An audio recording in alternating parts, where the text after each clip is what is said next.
झांगुर बाबा case में एक बड़ी अपडेट सामने आई है। एसटीएफ ने एक चौंकाने वाला खुलासा किया है कि झांगुर बाबा के साथ इन कार्यों में, उनके पाप के घड़े में कई प्रशासनिक अधिकारी भी लिप्त थे। क्या है पूरा मामला, इसकी ज्यादा जानकारी देंगे मेरे सहयोगी साक्षी से बताएं क्या है पूरा मामला। जी मुस्कान, लगातार जो झांगुर बाबा है उर्फ जमालुद्दीन, इसके खिलाफ लगातार जांच एजेंसियां जांच कर रही हैं। ऐसे में ही एसटीएफ ने जो खुलासा किया है वो बेहद चौंका देने वाला खुलासा है। मैं आपको बता दूं, 2 इंस्पेक्टर, 2 सीओ और 1 एसडीएम झांगुर के पाप लोक में पार्टनर थे। आपको बता दूं ये बड़ी खबर है। पहले से ही सबको अंदेशा था कि ये बिना किसी पुलिस प्रशासन के संलिप्तता के बिना उसके नहीं चल सकता, और ये अब सच भी हो गया है। आपको बता दें, जांच में सामने आया है कि 2 इंस्पेक्टर, 2 सीओ और 1 एसडीएम, मतलब यूपी के जो ये पुलिस प्रशासन की मिली भगत से ये पूरा झांगुर बाबा अपना सिंडिकेट चला रहा था। मैं आपको बता दूं मुस्कान, झांगुर बाबा का जो ये पूरा गैंग था, ये नेपाल से सटे इलाकों से लेकर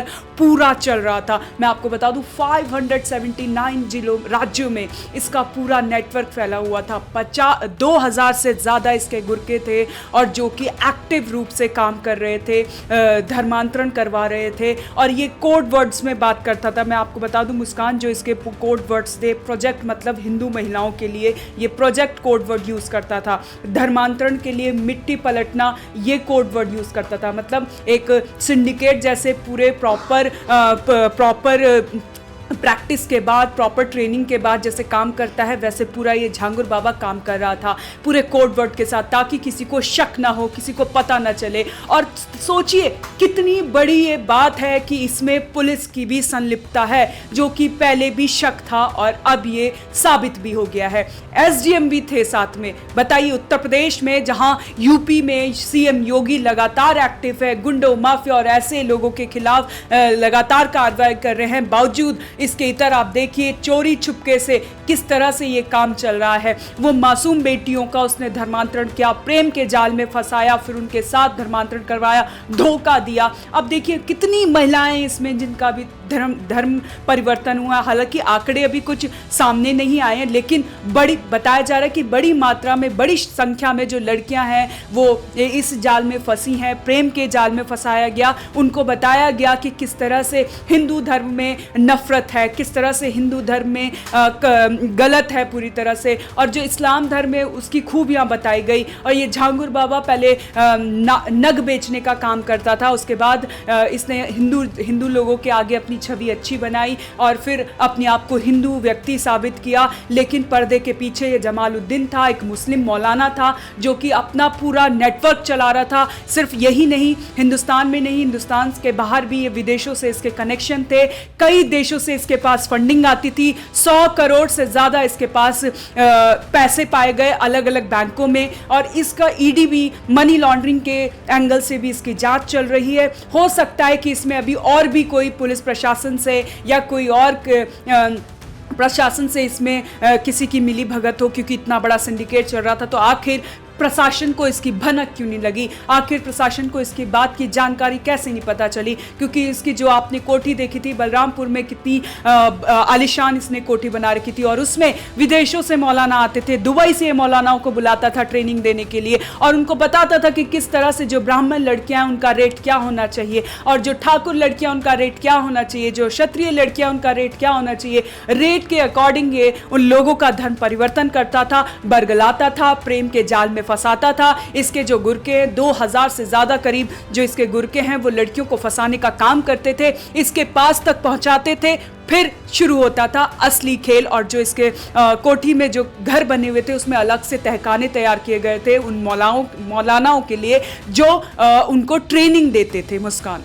हाँ जी साक्षी जी, उससे पहले भी उसकी झांगुर बाबा की राजदार की भी गिरफ्तारी हुई थी। उसने क्या क्या कबूला, और अभी जो ये खबर सामने आ रही है कि इसमें कई प्रशासनिक अधिकारी भी शामिल है, तो उन पर आगे क्या कार्रवाई हो सकती है? जी मुस्कान, जैसे कि मैंने आपको बताया कि सीएम योगी लगातार इस ऐसे मामलों को लेकर एक्टिव रहते हैं और उन्होंने लगातार अपने भाषणों में भी कहा कि बलरामपुर में जो केस हुआ आपने देखा ही, उसमें उनको बख्शा नहीं जाएगा, उन पे कड़ी से कड़ी कार्रवाई होगी दोषियों में। तो आप समझ सकते हैं कि सीएम योगी ऐसे लोगों को बिल्कुल नहीं बख्शेंगे जो ऐसे लोगों के साथ झांसा देते हैं, उनको बरगलाते हैं, और बिल्कुल भी मुझे तो नहीं लगता कि वो कुछ इनको छोड़ेंगे, क्योंकि आपने देखा होगा उनके भाषणों में लगातार चेतावनी देते रहते हैं कि यूपी में गुंडा माफिया जो भी होगा मिट्टी में मिला दिया जाएगा। तो आप समझ सकते हैं कि सीएम योगी किस एक्शन में, किस प्लान के साथ अपने राज्य को सही दिशा में ले जाने के लिए काम कर रहे हैं। रही बात उनकी जो सहयोगी है नसरीन मुस्कान, उसी की वजह से इतना बड़ा भांडा फूटा है। मैं आपको बता दूं,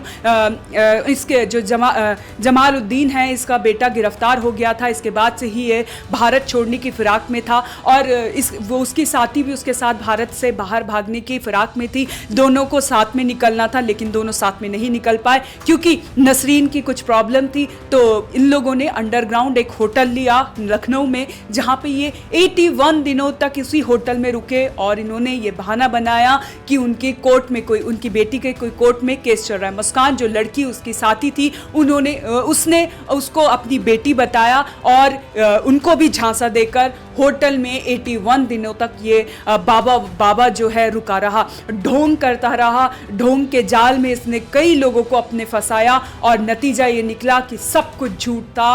कई लोगों को इसने फंसाया, और नसरीन जो लड़की थी वो भी पहले नीतू थी, उसके बाद ये नसरीन बनी, और जो इसका पति है वो भी पहले हिंदू था, फिर उसके बाद ये इसने उनका धर्म परिवर्तन करवाया। ये इनको दंपति की चाहत थी, दंपति की चाहत में ये लोग बाबा से मिले, बाबा ने इनको आश्वासन दिया और इनका धर्म परिवर्तन कराया। और जो नसरीन है वही लड़कियों को बाबा तक पहुंचाने का काम करती थी। अभी और भी बहुत खुलासे होंगे मुस्कान, और क्योंकि एसटीएफ लगातार इस मामले को लेकर जांच कर रही है, यूपी एटीएस की टीम इसको लेकर लगातार जांच कर रही है, क्योंकि मामला बड़ा है कि देश की सुरक्षा के लिए भी, बेटियों की सुरक्षा के लिए भी, और उत्तर प्रदेश के राज्य जो कि सीएम योगी के नाम से थर थर कांपते हैं गुंडा माफिया, तो ऐसे में आप समझ सकते हैं कि ये झांगुर बाबा भी उनके हाथ से नहीं बचेगा। जी बहुत बहुत धन्यवाद साक्षी आपका। तो एसटीएफ ने एक चौंकाने वाला खुलासा किया है कि झांगुर बाबा के साथ कई प्रशासनिक अधिकारी इन कार्यों में लिप्त पाए गए हैं। अब देखने वाली बात ये होगी कि उन पर क्या कार्रवाई होती है। इस खबर पर ज्यादा अपडेट के लिए बने रहें ONOG न्यूज के साथ। मिलते हैं अगली वीडियो में, तब तक के लिए धन्यवाद।